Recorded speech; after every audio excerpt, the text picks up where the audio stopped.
एक exam cycle में आप सभी का स्वागत है।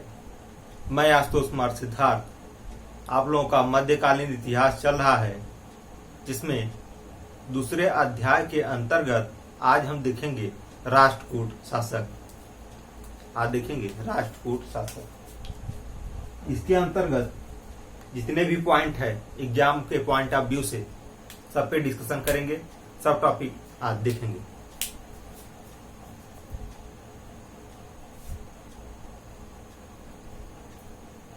मध्यकालीन इतिहास।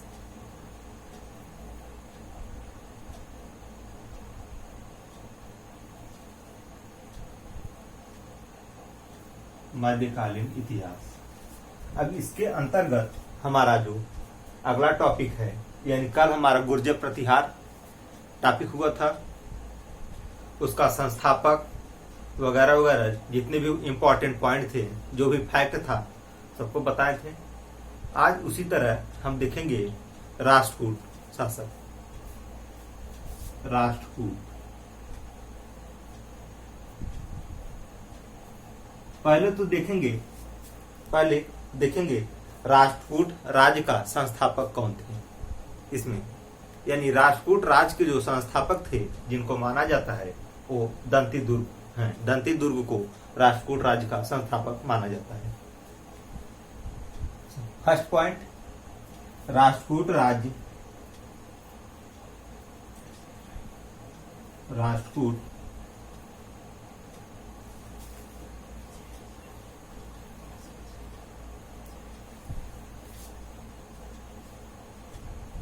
राष्ट्रकूट राज्य का संस्थापक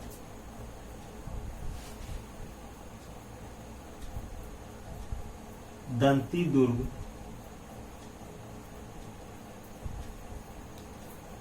राष्ट्रकूट राज्य का संस्थापक दंती दुर्ग।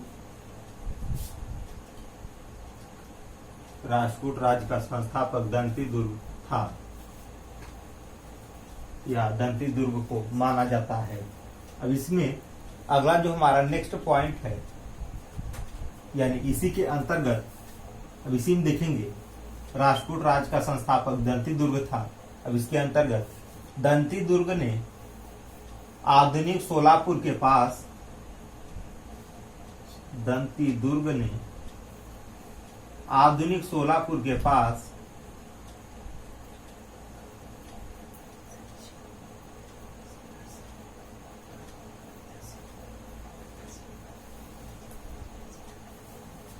दंती दुर्ग ने आधुनिक सोलापुर के पास मान्यखेत या मलखेड़ को मान्यखेत या मलखेड़ को या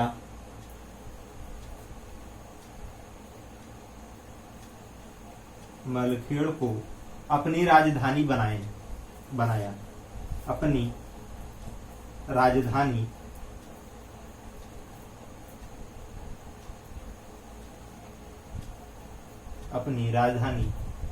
बनाया, यानी राष्ट्रकूट राज्य का जो संस्थापक था दंती दुर्ग ने आधुनिक भारत आधुनिक सोलापुर के पास मान्यखेत या मलखेड़ को अपनी राजधानी बनाया। अब इसी में अगला पॉइंट देखेंगे राष्ट्रकूट साम्राज्य। राष्ट्रकूट साम्राज्य का राष्ट्रकूट साम्राज्य का गंगा की ऊपरी वादी तक, गंगा की ऊपरी वादी तक, गंगा की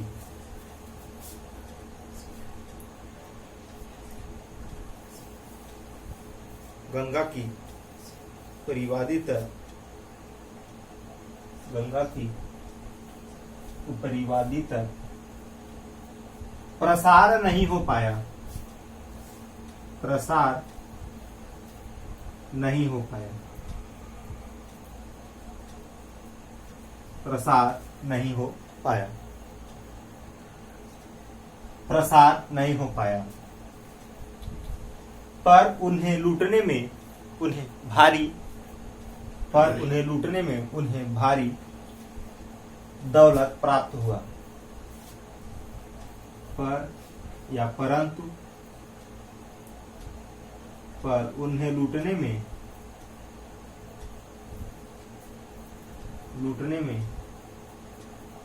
भारी दौलत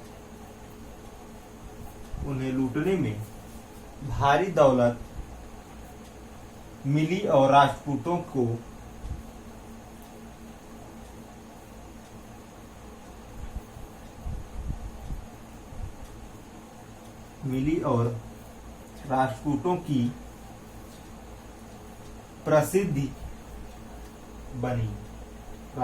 की प्रसिद्धि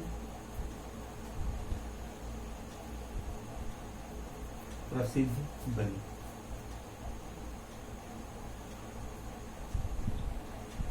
यानी राजपूत साम्राज्य का गंगा की ऊपरी वादी तक प्रसार नहीं हो पाया, पर उन्हें लूटने में भारी दौलत मिली और राजपूत की प्रसिद्धि बनी।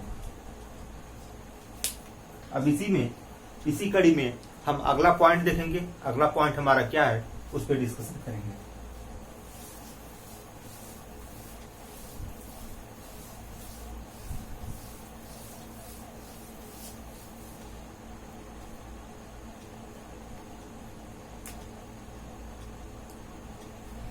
अगला जो पॉइंट है हमारा, राष्ट्रकूट वेंगी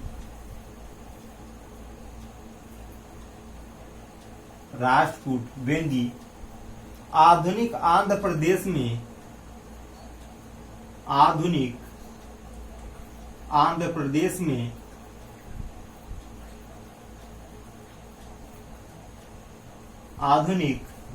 प्रदेश में स्थित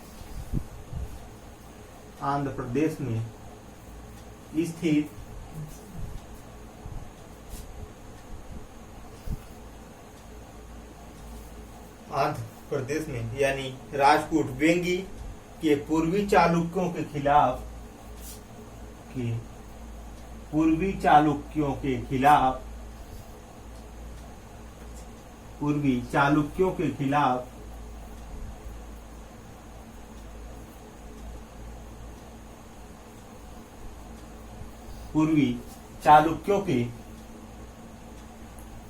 पूर्वी चालुक्यों के खिलाफ तथा दक्षिण में कांची के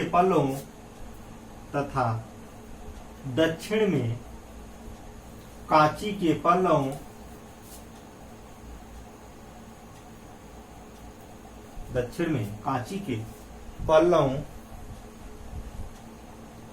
और मदुरै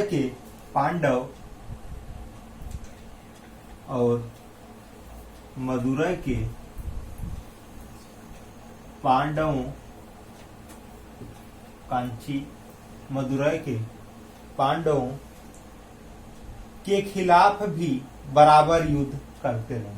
पांडवों के खिलाफ भी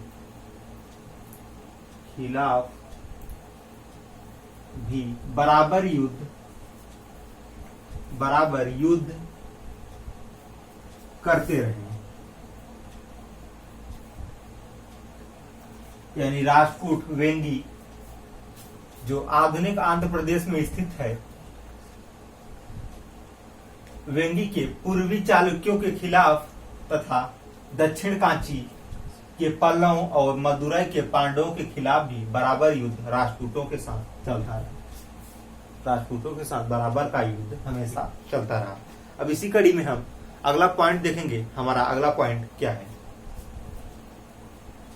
अगला जो हमारा पॉइंट है, राजपूत राजाओं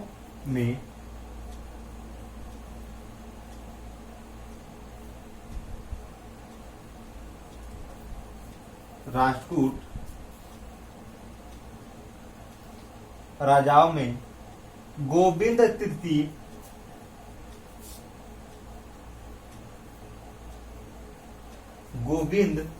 तृतीय 793 से 814 793 से 814 और अमोघ वर्ष और अमोघ वर्ष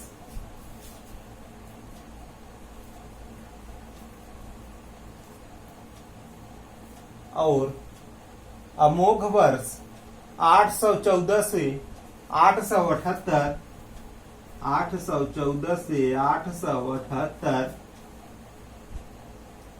संभवतः सबसे महान थे। संभवतः सबसे महान थे। महान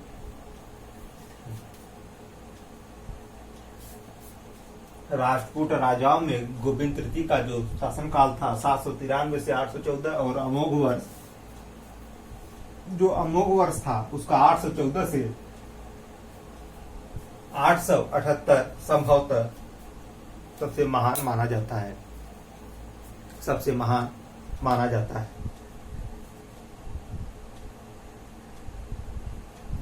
अब इसी कड़ी में हम आगे देखेंगे अगला पॉइंट हमारा क्या है।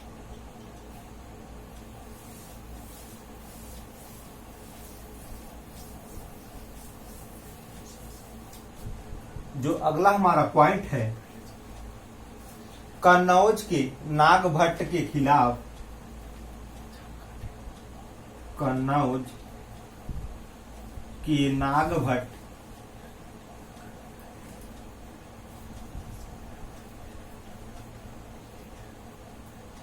कन्नौज के नागभट्ट के खिलाफ एक सफल अभियान और एक सफल अभियान एक सफल अभियान और एक सफल अभियान और मालवा पर अधिकार कर लेने के कारण और मालवा पर अधिकार कर लेने के कारण अधिकार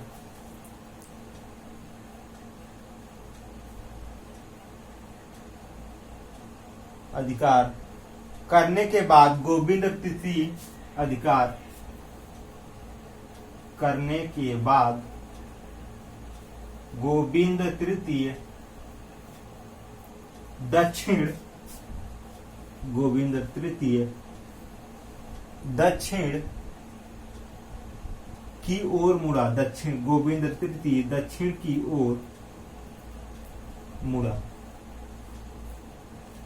दक्षिण की तरफ मुड़ा और वहां उसने केरल पांड्य और चोल और वहां उसने केरल पांड्य और चोल केरल पांड्य और चोल राजाओं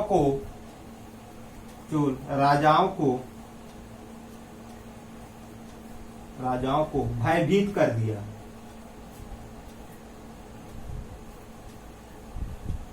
भयभीत कर दिया यानी कन्नौज के नागभट्ट के खिलाफ एक सफल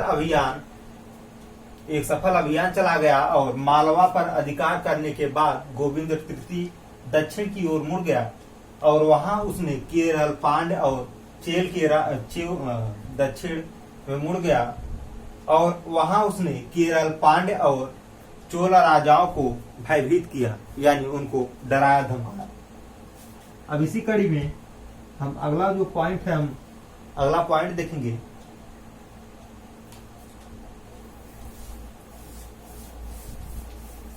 अमोघ वर्ष ने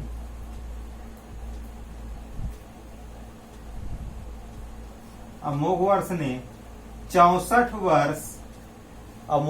ने 64 वर्षों तक राज्य किया लेकिन वर्षों तक राज्य किया, लेकिन उसका बेटा,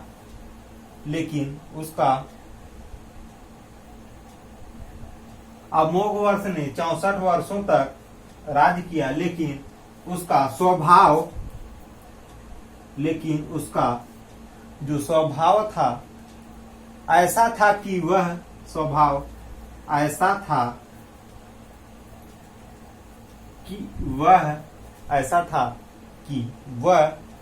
युद्ध पर धर्म और साहित्य को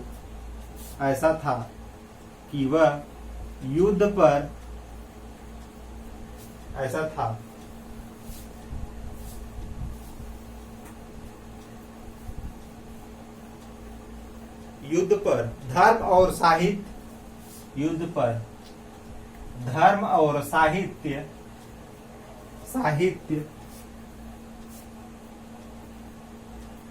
को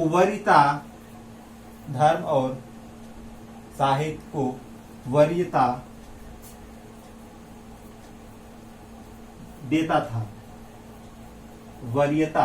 देता था। अब इसी में आगे देखेंगे, अमोघ वर्ष स्वयं में एक लेखक था। अमोघ वर्ष स्वयं में एक लेखक था। अमोघ वर्ष स्वयं में एक लेखक था और उसने कन्नड़ में काव्यशास्त्र पर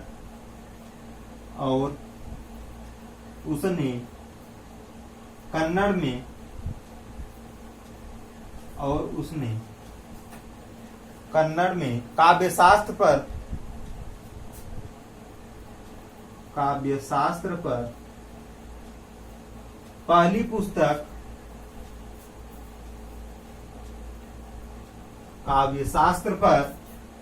पहली पुस्तक लिखने का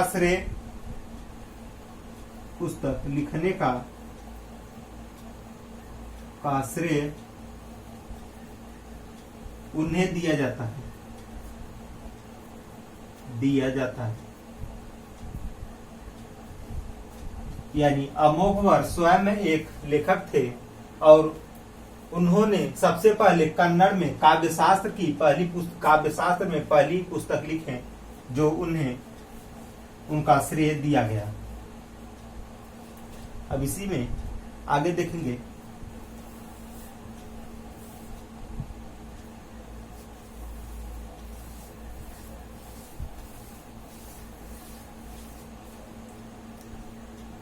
अमोघ वर्ष के काल में अनेक विद्रोह हुए। अमोघ वर्ष के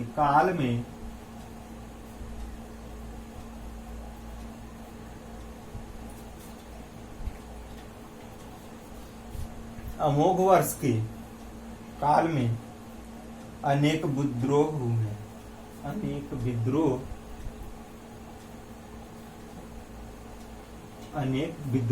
हुए। उसकी मृत्यु के बाद यानी अमोघ वर्ष की मृत्यु के बाद साम्राज्य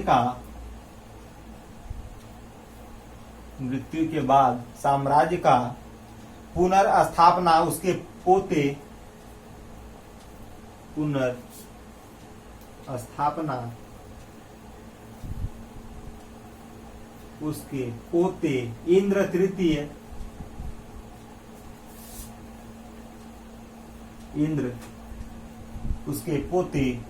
इंद्र तृतीय 915 से 927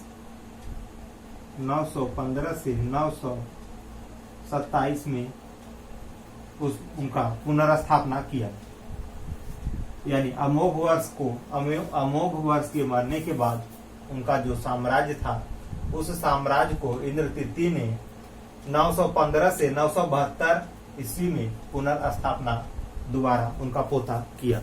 यानी अमोघ वर्ष के जो पोते थे, उन्होंने 915 से 927 ईस्वी में उनका पुनर्स्थापना की। 915 में महिपाल की पराजय 915 में महिपाल की पराजय और महिपाल की पराजय और कन्नौज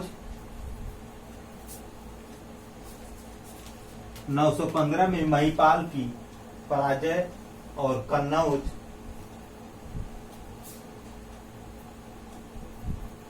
की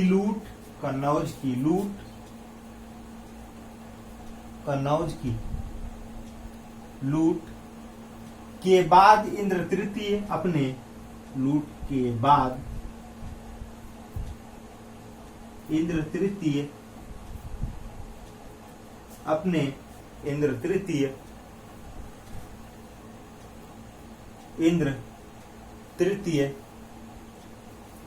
अपने समय का सबसे शक्तिशाली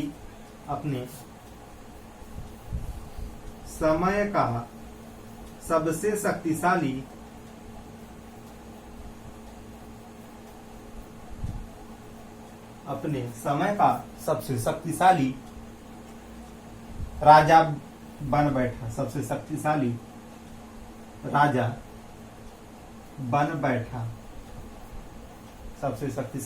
राजा बन बैठा। अब इसी में हम आगे देखेंगे। 1 मिनट के लिए ब्रेक, थोड़ा सा स्याही इंक डाल लें। इसके बाद आप लोगों को फिर अगला जो नेक्स्ट पॉइंट है उसको बताते हैं।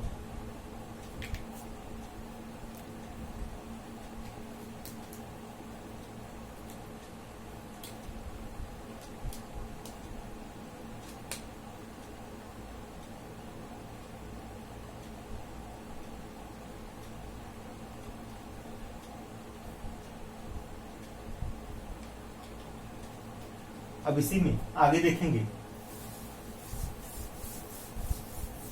अगला जो हमारा पॉइंट है, अगला पॉइंट देखेंगे। कृष्ण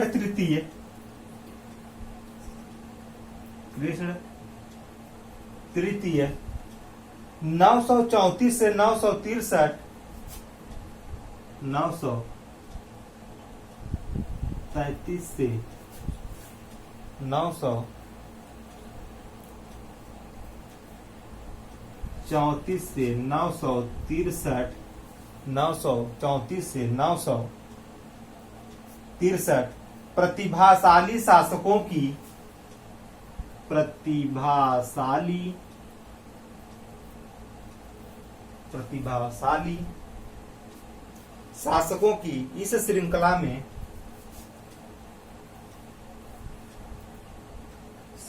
की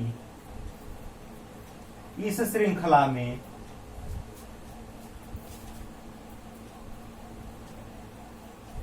प्रतिभाशाली इस श्रृंखला में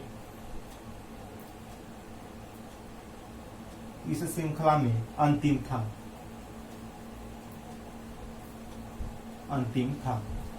कृष्ण तृतीय 934 से 963 प्रतिभाशाली शासकों की इस अंतिम श्रृंखला में था। अब इसी में हम आगे देखेंगे। कृष्ण तृतीय ने अपने चोल राजा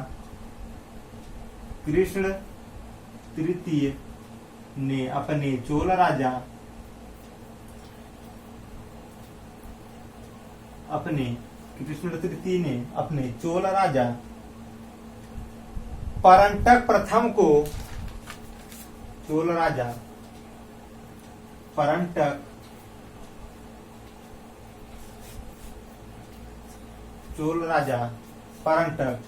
प्रथम को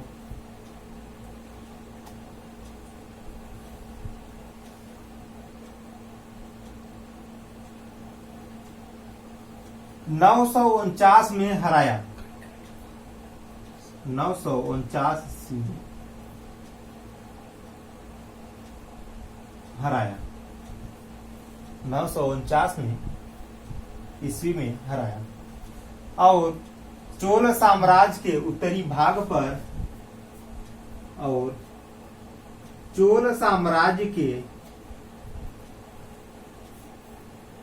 उत्तरी भाग पर चोल साम्राज्य के उत्तरी भाग पर अधिकार कर लिया।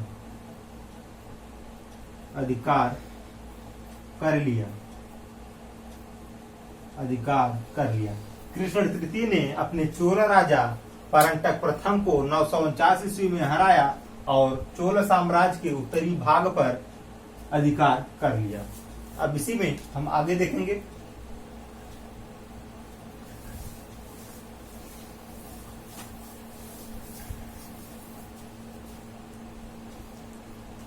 अगला जो हमारा पॉइंट है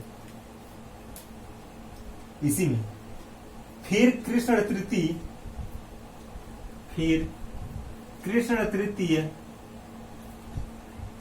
रामेश्वरम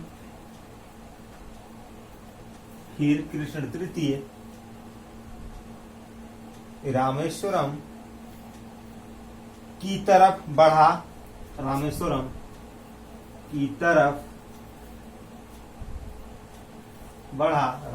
की तरफ बढ़ा जहां उसने एक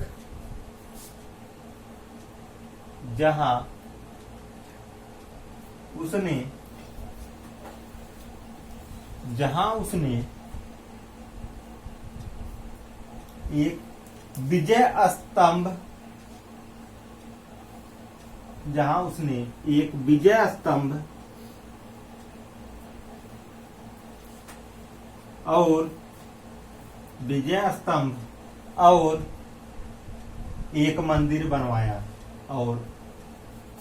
मंदिर बनवाया।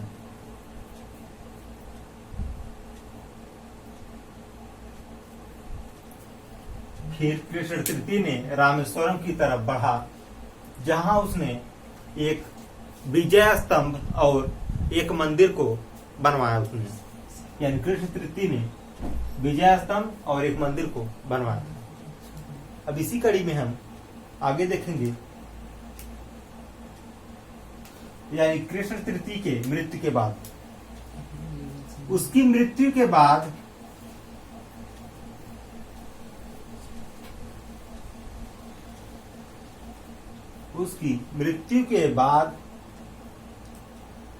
यानी उसकी मृत्यु कौन? कृष्ण तृतीय। लिख लीजिए कोष्टक में, कृष्ण तृतीय। उसकी मृत्यु के बाद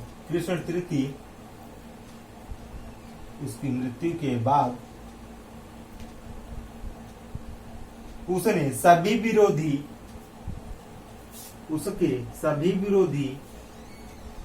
एकजुट हुए। सभी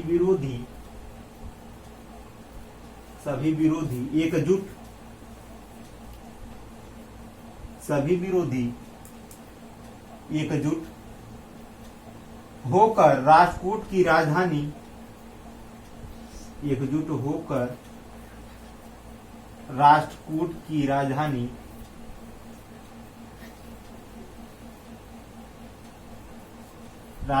की राजधानी क्या था?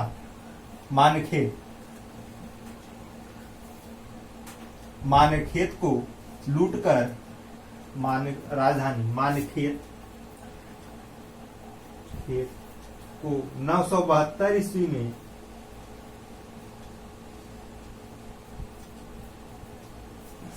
लूटकर 972 ईस्वी में लूटकर जला दिया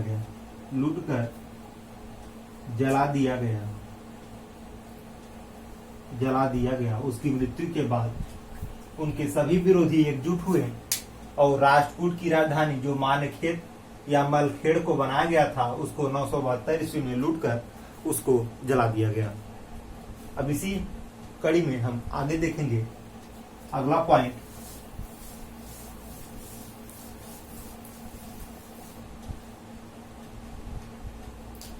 धार्मिक दृष्टिकोण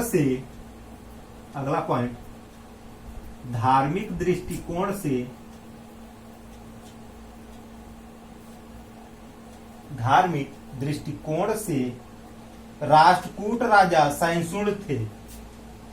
राष्ट्रकूट राजा सहिष्णु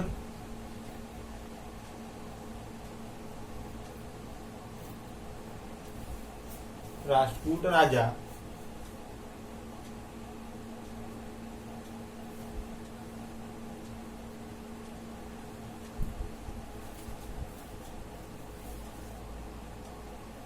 राष्ट्रकूट राजा सहिष्णु राष्ट्रकूट राजा सहिष्णु थे।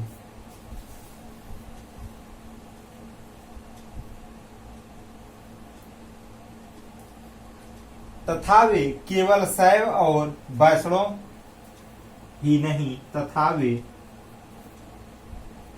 केवल शैव और वैष्णव ही नहीं शैव और वैष्णव ही नहीं बल्कि जैन मत के भी शैव और वैष्णव के ही नहीं बल्कि जैन के भी संरक्षक थे बल्कि जैन मत के भी संरक्षक थे।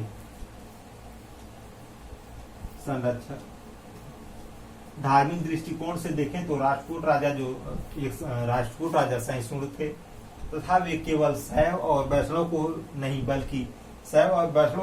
बल्कि जैन मत को भी संरक्षण देते थे।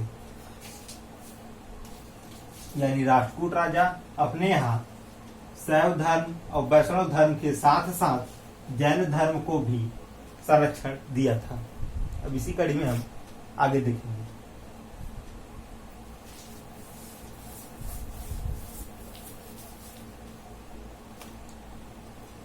एलोरा में चट्टान काटकर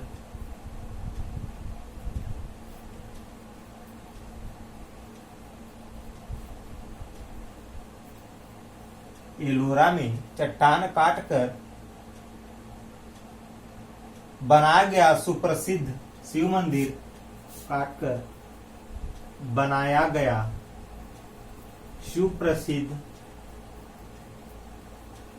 मंदिर सुप्रसिद्ध शिव मंदिर राष्ट्रकूट राजा कृष्ण प्रथम द्वारा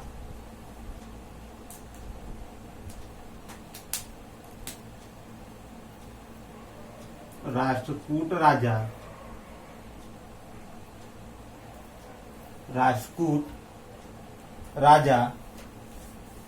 कृष्ण प्रथम द्वारा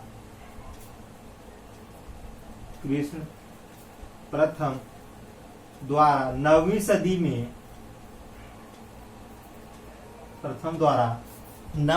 सदी में बनवाया गया था।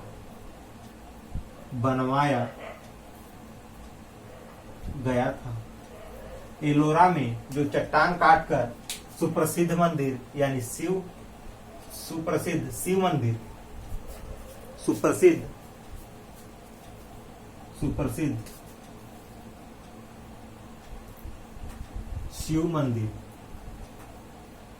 राष्ट्रकूट राजा कृष्ण प्रथम द्वारा 9वीं सदी में बनवाया गया था। अब इसी में हम आगे देखेंगे।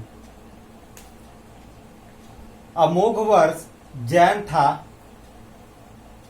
जो अमोघ वर्ष था वह जैन था। अमोघ वर्ष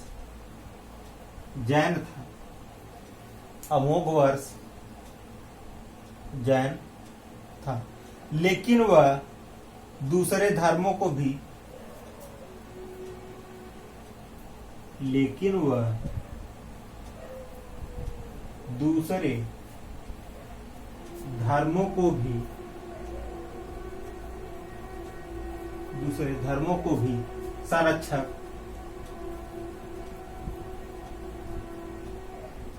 संरक्षण देता था।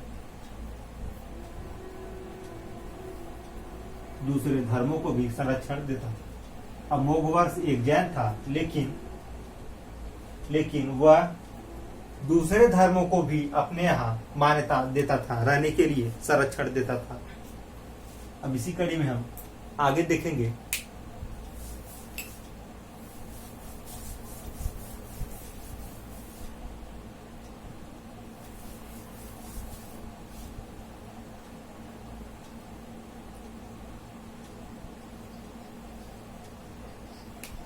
राष्ट्रकूट राजाओं ने, अगला पॉइंट,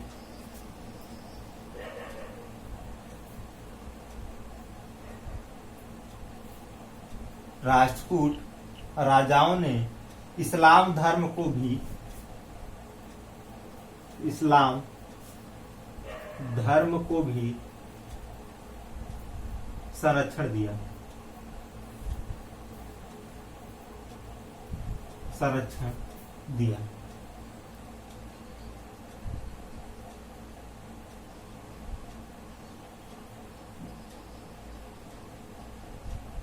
यानी राष्ट्रकूट जो थे शैव वैष्णव के साथ साथ जैन को भी संरक्षण दिए थे, और उसके साथ जो है राष्ट्रकूट इस्लाम धर्म को भी संरक्षण अपने यहाँ दिए थे।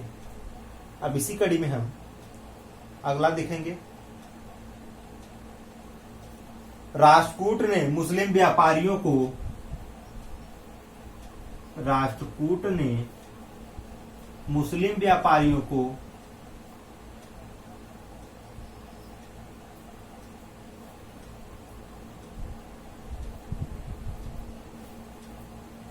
राष्ट्रकूट ने मुस्लिम व्यापारियों को अपने राज्य में,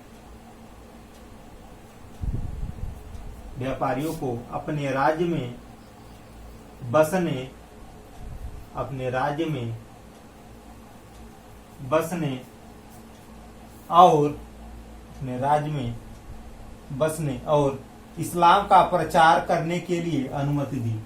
बसने और इस्लाम धर्म की, इस्लाम धर्म की प्रचार करने के लिए, प्रचार करने के लिए भी अनुमति दी, भी अनुमति दी, अनुमति दी। उसके अनेक तटीय नगरों में, उसके अनेक तटीय नगरों में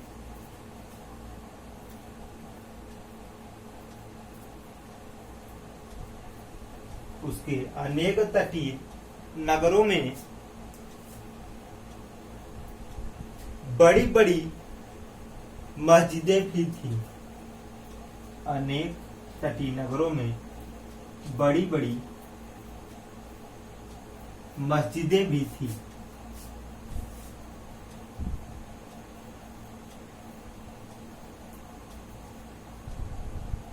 बड़ी बड़ी मस्जिदें भी थी। अब इसी कड़ी में हम अगला पॉइंट देखेंगे।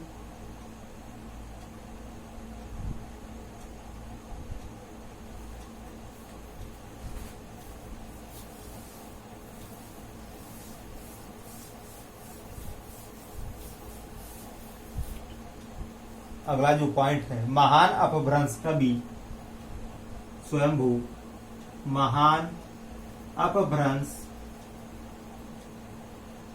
कवि स्वयंभू, स्वयंभू और उसका पुत्र संभवतः, स्वयंभू और उसका पुत्र, और उसका पुत्र संभवतः, उसका पुत्र संभवतः राष्ट्रकूट दरबार से ही संबंधित थे। राष्ट्रकूट दरबार से ही संबंध रखते थे।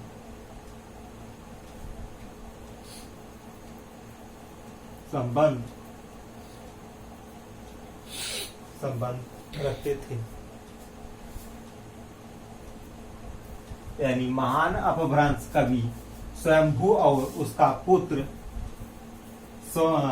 पुत्र संभवतः राष्ट्रकूट दरबार से ही संबंध रखते थे। यह हमारा राष्ट्रकूट साम्राज्य में जितने भी इंपॉर्टेंट पॉइंट थे उसको हम नोट करा दिए हैं। सब एग्जाम के पॉइंट ऑफ व्यू से इंपॉर्टेंट टॉपिक था, इसको बता दिए हैं। अब अगला जो टॉपिक है हमारा बचा हुआ है राजनीतिक विचार और संगठन। अब इस पे हम कल चर्चा करेंगे। आज के लिए इतना ही।